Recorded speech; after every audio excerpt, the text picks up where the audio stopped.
Hello, I'm Lotus Smits for the Capital Network, and joining me is Stephen Turner. He's the Managing Director of Spanish-focused tungsten developer Rafaela Resources. Stephen, welcome. Thank you, thank you. Now, Stephen, the cover of the Australian today, we've got the push to break China's metal dominance, claiming that China is controlling almost 80% of tungsten production globally. Can you outline what are the applications of tungsten? Well, tungsten is a strategic mineral, and it's strategic because of its unique properties. It has the highest melting point of any metal. It's highly abrasive resistant, and as such is then used in some very important strategic industries, such as mining and oil and gas, where tungsten is used in the drill bits. It's also used in the manufacturing of aircraft engines, and also in military, particularly around armor piercing.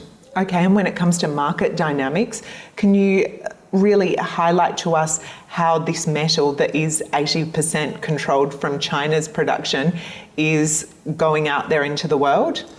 Yes, so China actually has made a point of trying to cut back the supply into the world. Although it produces around 80%, it only consumes about 50%.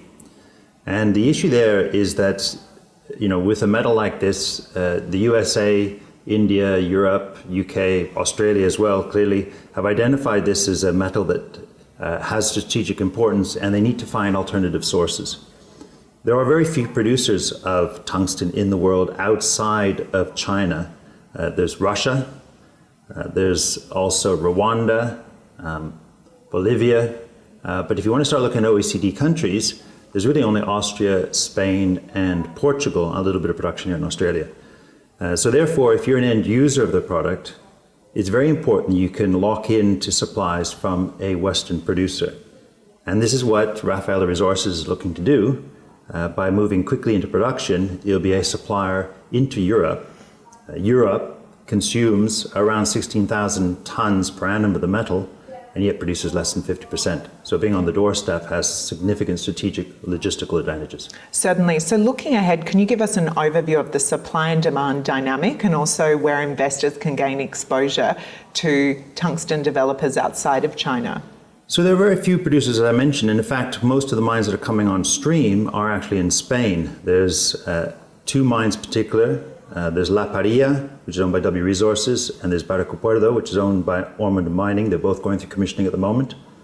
Outside of that, most other mines are still going through feasibility studies. They're greenfield, some way away from production. So by going into production in Spain, we're actually in a market that is already producing tungsten and looking to expand its production. If you look forward, there is only one producer of tungsten that's listed, a pure producer, and that's Almonty. It's on the Toronto Stock Exchange, and interestingly, it trades at about 7.5 times EBITDA. So there's significant upside for any tungsten miner that moves into production. Well, Stephen, thank you for your insights, and we'll certainly be following the tungsten market. Thank you. Thank you for your time.